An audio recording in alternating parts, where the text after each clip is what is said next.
So friends, कैसे हैं आप लोग। फिर से स्वागत है आपका एक और कमाल के कोलैबोरेशन वीडियो में, जिसमें हम लोग बात करने वाले हैं फैंटास्टिक फोर मूवी सीरीज के बारे में। फ्रेंड्स, ये एक कोलैबोरेशन वीडियो है मेरे अजीज दोस्त हितेश नागर के साथ। सो इस फिल्म का पहला पार्ट हितेश नागर अपने चैनल पर एक्सप्लेन करेंगे, वहीं दूसरी तरफ मैं अपने चैनल पर इस सीरीज का दूसरा पार्ट यानी fantastic four rise of silver surfer की कहानी को अपने चैनल पर एक्सप्लेन करूंगा। फ्रेंड्स, अगर आप देसी बुक यानी मेरे चैनल के रेगुलर व्यूअर हैं, तो आपसे एक प्यारा सा रिक्वेस्ट है, आप पहले हितेश भाई की वीडियो को जाकर देख लें, जिसका लिंक आपको आई बटन या फिर डिस्क्रिप्शन में सबसे ऊपर मिल जाएगा।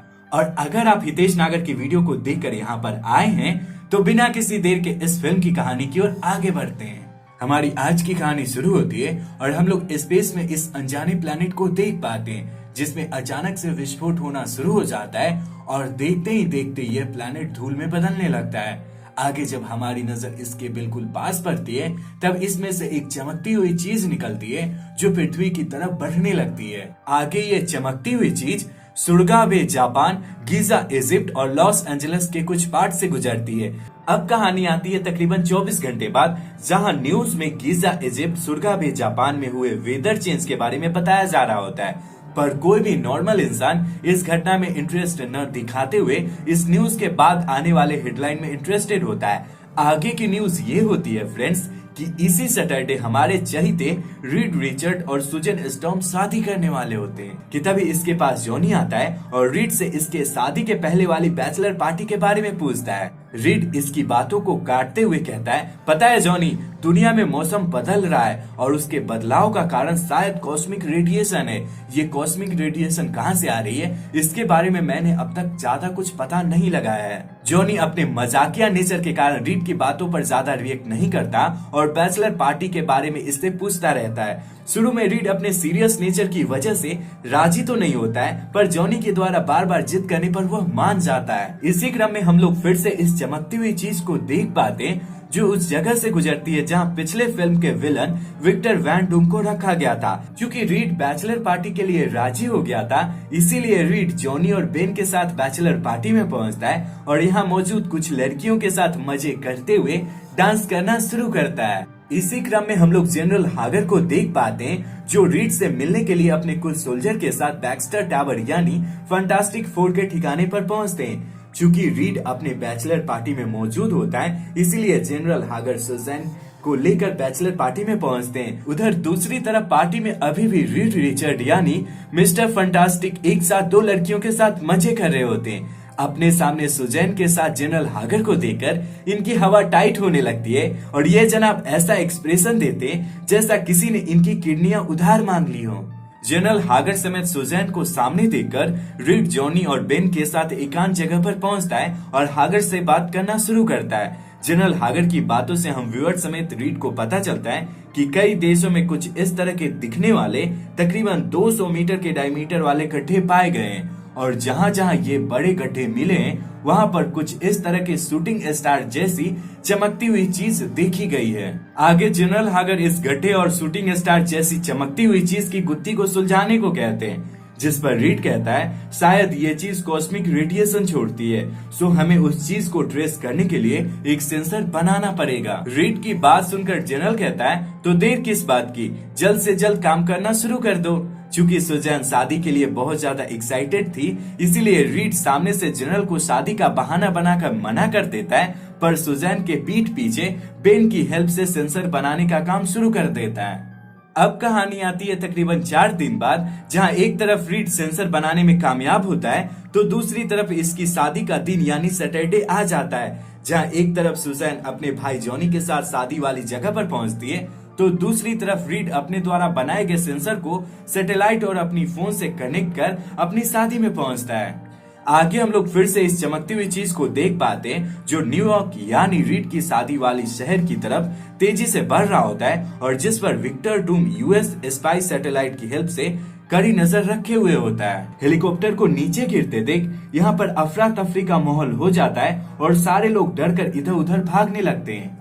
आगे सुजैन फोर्स शील्ड बनाकर हेलीकॉप्टर को रोकने की कोशिश करती है और इस काम में रीड और बेन भी इसका बखूबी साथ निभाते हैं। इसी क्रम में रीड जॉनी को बोलकर चमकती हुई चीज का पीछा करने को कहता है। जब जॉनी अपने ह्यूमन टॉर्च वाले फॉर्म में चमकती हुई रहस्यमयी चीज का पीछा कर रहा होता है तो हम लोग नोटिस कर पाते हैं कि ये चमकती हुई चीज दीवारों के आर पार जा सकती है और जिसे हम लोग अब तक बस एक चमकती हुई चीज समझ रहे थे वो भी इंसानों की तरह दिखने वाला एक सिल्वर क्रीचर है जो एक सर्फिंग बोर्ड जैसी चीज पर हवा में लहरा रहा है या फिर हवा में सर्फिंग कर रहा है और जगह जगह बड़े बड़े गड्ढे बना रहा है। अपने पीछे जॉनी को आता हुआ देखकर सिल्वर सर्फर खुद को तेज कर लेता है, जिसे देखकर जॉनी भी अपनी स्पीड बढ़ा लेता है। पर यह सिल्वर सर्फर अचानक से रुक जाता है और पीछे से आते हुए जॉनी की गर्दन पकड़कर इसे काफी ऊंचाई पर ले जाता है, जिसके बाद सिल्वर सर्फर जॉनी को ऊंचाई से नीचे छोड़ देता है। जॉनी खुद को जैसे तैसे संभालता हुआ पृथ्वी पर लैंड करता है और फिर बैक्स्टर टावर पहुंचता है। आगे हम लोग फंटास्टिक फोर टीम को एक साथ जनरल हागर के साथ बैक्स्टर टावर में देख पाते हैं, जहां जॉनी सिल्वर सर्फर के बारे में सारी बात बताते हुए अंत में कहता है जब से सिल्वर सर्फर ने उसे टच किया है तब से उसकी तबीयत थोड़ी खराब चल रही है और वह हल्का फील कर रहा है। इतना कहने के बाद जॉनी यहाँ से बाहर चला जाता है, जिसके पीछे पीछे इसकी बहन सुजैन भी आ जाती है कि तभी जॉनी और सुजैन को हल्का झटका महसूस होता है और दोनों की पावर एक्सचेंज हो जाती है और कुछ इस तरह से सुजैन ह्यूमन टॉर्च की तरह जलने लगती है। वहीं दूसरी तरफ हम लोग जॉनी को देख पाते हैं जो पावर एक्सचेंज होने की वजह से सुजैन की तरह गायब होने लगता है। जब रीड की नजर सुजैन पर पड़ती है तब वह दौड़ता हुआ सुजैन के पास आता है और इनविजिबल जॉनी से सारी बात जानने के बाद रीड जॉनी के द्वारा सुजैन को टच करने को कहता है। जॉनी के द्वारा सुजैन को टच करने से इनकी शक्तियां वापस से एक्सचेंज हो जाती है और इन दोनों को अपनी अपनी शक्तियां वापस मिल जाती है, जिसके बाद रीड जॉनी के इस चेंज पर रिसर्च करता है पर इसे ज्यादा कुछ पता नहीं चल पाता। इसी क्रम में हम लोग विक्टर वैन डूम को देख पाते हैं जो सिल्वर सर्फर को ट्रेस करता हुआ हेलीकॉप्टर से ग्रीनलैंड में उस जगह पर पहुंचता है जहां पर सिल्वर सर्फर अभी भी गड्ढा बना रहा होता है। हेलीकॉप्टर की आवाज सुनकर सिल्वर सर्फर ऊपर आता है, जिसे देखकर विक्टर डूम कहता है तुम क्या चीज हो मेरे दोस्त और तुम कहां से आए हो? तुम काफी पावरफुल मालूम पड़ते हो। अगर हम दोनों साथ हो जाएं तो साथ मिलकर पूरी दुनिया पर कब्जा जमा सकते हैं।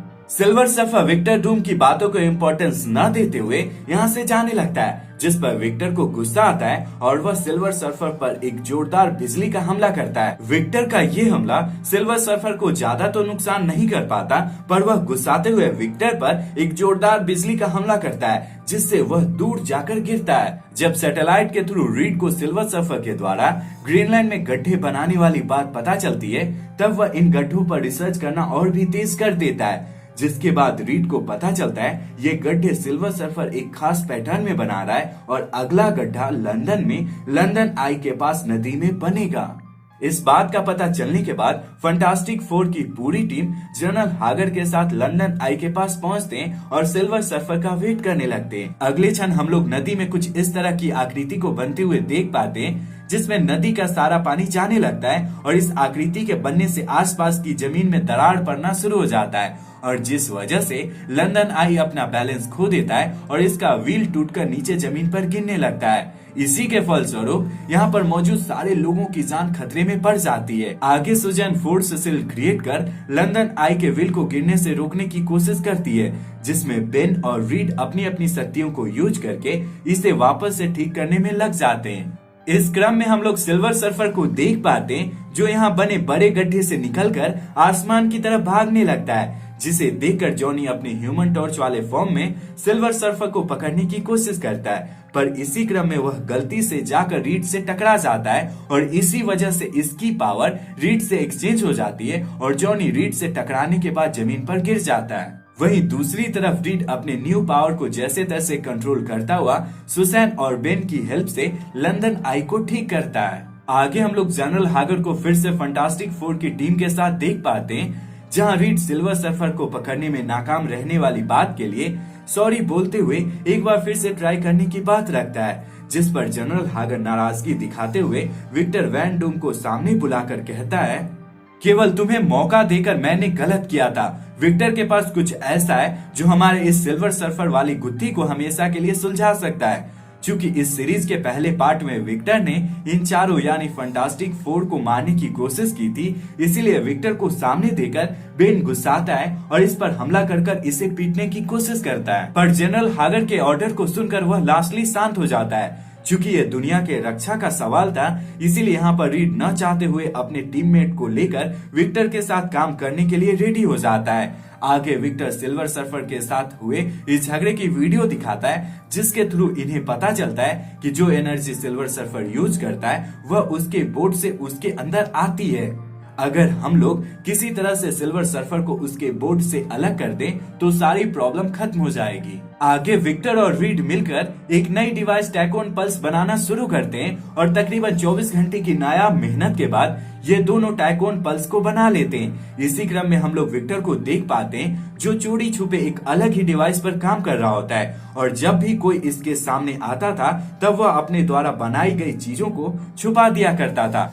चूंकि सिल्वर सर्फर एक पैटर्न में गड्ढे बनाता था, इसीलिए रीड फिर से सिल्वर सर्फर के पैटर्न को फॉलो करता है और फिर ब्लैक फॉरेस्ट जर्मनी में जनरल के साथ अपने दोस्तों को लेकर पहुंचता है। यहाँ पहुंचने के बाद रीड, सुजैन, बेन और जॉनी टाइकून डिवाइस के चारों यूनिट को अलग अलग दिशा में ले जाकर अपनी डिवाइस को ऑन करना शुरू करते हैं। रीड, बेन और जॉनी टाइकून डिवाइस के अपने अपने यूनिट को तो एक्टिवेट कर देते हैं, पर सुजैन जब अपना काम खत्म कर यूनिट को एक्टिवेट करना शुरू करती है कि तभी यहाँ पर सामने से सिल्वर सर्फर आ जाता है। पहले तो सुजैन जनरल समेत अपने सारे टीममेट को सिल्वर सर्फर के यहाँ होने की बात बताती है और इससे बात करते हुए सिल्वर सर्फर के पृथ्वी पर आने और पृथ्वी को बर्बाद करने का रीजन पूछती है, जिस पर सिल्वर सर्फर कहता है पृथ्वी को कोई और बर्बाद करना चाहता है, मैं बस उसके लिए काम कर रहा हूँ। अगर मैं उसके लिए ऐसा कुछ नहीं करूंगा तो वो मेरी पूरी फैमिली को मार देगा। यहाँ पर सुजैन और कुछ पूछ पाती कि उससे पहले यहाँ पर आर्मी वाले आ जाते और सिल्वर सर्फर पर हमला करते, पर सिल्वर सर्फर फुर्ती दिखाते हुए मिसाइल को अपनी बोट में घुसा लेता है। इसी क्रम में सुजैन अपने पास पड़े हुए यूनिट को सक्सेसफुली एक्टिवेट कर देती है, जिस वजह से टैकून पल्स डिवाइस का पूरा सिस्टम ऑनलाइन हो जाता है और देखते ही देखते सिल्वर सर्फर कमजोर होकर बोट से अलग हो जाता है। आगे जनरल सिल्वर सर्फर को अरेस्ट कर अपने बेस में ले जाता है और गवर्नमेंट का मसला होने की वजह से हागर फंटास्टिक फोर की टीम को इस झमेले से दूर रहने को कहता है। वहीं दूसरी तरफ हम लोग रीड, बेन, सुजैन और जॉनी को आर्मी बेस के दूसरे कमरे में देख पाते हैं, जहां सुजैन सिल्वर सर्फर से हुए कन्वर्सेशन से थोड़ा परेशान होती है, इसीलिए वह अपने टीममेट की सलाह से एक बार फिर से सिल्वर सर्फर से मिलकर इस मामले की तहकीकात करने का डिसीजन लेती है।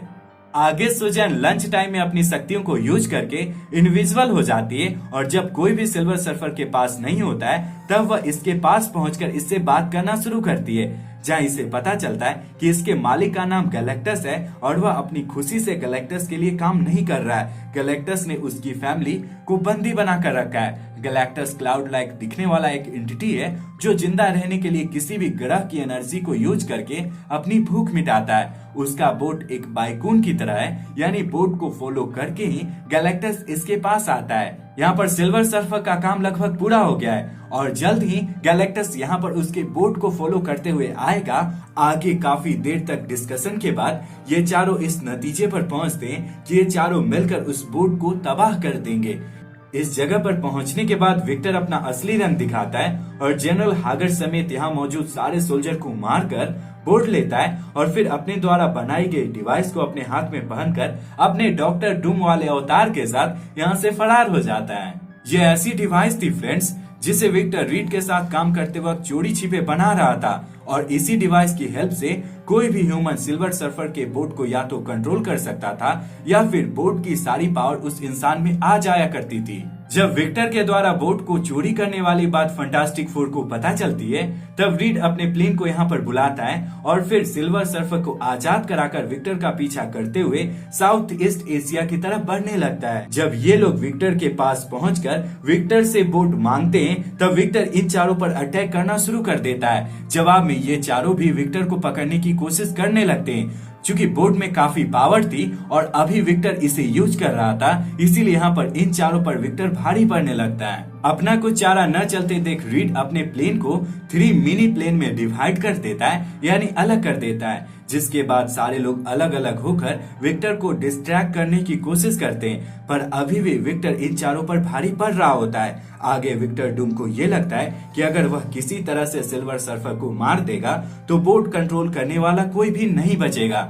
इसीलिए वह सिल्वर सर्फर पर हमला करता है जो सुजैन के साथ होता है। विक्टर के हमले का चोट सुजैन का मिनी प्लेन बर्दाश्त नहीं कर पाता और वह जमीन पर क्रैश होकर गिर जाता है। आगे विक्टर सिल्वर सर्फर के सामने आकर इसे मारने के लिए एक मेटल रॉड इसकी तरफ फेंकता है, लेकिन सुजैन बीच में आकर मेटेलिक रॉड को अपनी फोर्स शील्ड से रोकने की कोशिश करती है, पर लाख चाहने के बाद भी वह इस मेटेलिक रॉड को नहीं रोक पाती और रॉड सीधे सुजैन के सीने में घुस जाती है। सुजैन को घायल देकर रीड, बेन और जॉनी यहाँ पर आते हैं। अपने प्यार सुजैन को इस कदर घायल देकर रीड को बहुत ज्यादा बुरा लगता है और वह अंदर से टूट जाता है। वहीं दूसरी तरफ जॉनी विक्टर पर बहुत ज्यादा गुस्साया हुआ होता है। इस मुश्किल की घड़ी में रीड खुद को संभालते हुए कहता है, विक्टर ने अपने हाथों में एक डिवाइस पहन रखी है, अगर किसी तरह से वो डिवाइस डिस्ट्रॉय हो जाए तो विक्टर अपने आप बोट से अलग हो जाएगा। जैसा आपको पता है फ्रेंड्स, जब जॉनी अपने टीममेट को टच किया करता था तो उसकी पावर एक्सचेंज हो जाया करती थी। इसीलिए यहाँ पर जॉनी अपने तीनों टीममेट को टच करता है और उनकी पावर लेता हुआ विक्टर से लड़ना शुरू कर देता है। चारों टीममेट की पावर अंदर आ जाने की वजह से जॉनी काफी स्ट्रॉन्ग पड़ने लगता है और मौका पाकर विक्टर के हाथ में पड़े हुए डिवाइस को डिस्ट्रॉय कर देता है, जिससे विक्टर बोट से तुरंत ही अलग हो जाता है। इसी क्रम में हम लोग सुजैन को देख पाते हैं जो अपने सीने में बने हुए घाव वाले दर्द को बर्दाश्त नहीं कर पाती और यहीं दम तोड़ देती है।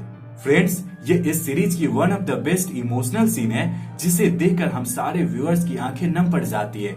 खैर, आगे सिल्वर सर्फर हवा में उड़ रहे अपने बोट को अपने पास बुलाता है और फिर फटाक से उस पर सवार हो जाता है। सिल्वर सर्फर के द्वारा ऐसा करते ही इसे इसकी पावर वापस से मिल जाती है और वह अपनी पावर को यूज करके सुजैन के घाव को ठीक करता है और फिर सुजैन को जिंदा कर देता है।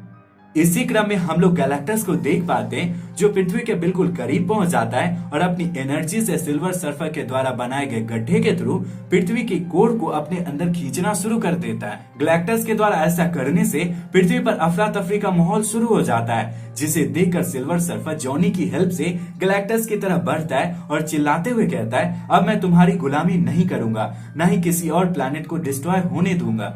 इतना कहने के बाद सिल्वर सर्फर क्लाउड या फिर धुएं जैसे दिखने वाले गैलेक्टस के अंदर घुस जाता है और फिर अपनी पावर को यूज करके गैलेक्टस समेत खुद को मार डालता है। गैलेक्टस के मर जाने के बाद जॉनी के द्वारा अपने टीममेट को टच किए जाने की वजह से उसकी पावर एक्सचेंज होना बंद हो जाती है। वहीं दूसरी तरफ पृथ्वी पर सब कुछ पहले जैसा हो जाता है, यानी खुशी का माहौल यहाँ पर बन जाता है। फिल्म के लास्ट सीन में हम लोग फंटास्टिक फोर के सारे मेंबर को लड़ाई वाली जगह पर देख पाते जो यहाँ के लोकल कल्चर को फॉलो करते हुए रीड और सुजैन की शादी करवा देते हैं, जिसके दौरान सुजैन और रीड एक दूसरे को किस करते हैं और ये फिल्म यहीं पर खत्म हो जाती है। सो फ्रेंड्स, अगर आपको ये वीडियो पसंद आई है तो आपसे एक प्यारा सा रिक्वेस्ट है, मेरे वीडियोस को लाइक कर देना और जाते जाते मेरे चैनल को ऑल बेल नोटिफिकेशन के साथ सब्सक्राइब कर लेना, ताकि आपको मेरे वीडियोस की नोटिफिकेशन मिलते रहे और मुझे आपका सपोर्ट। सो गाइस, वीडियो यहीं तक था। पूरा वीडियो देखने के लिए ढेर सारा धन्यवाद।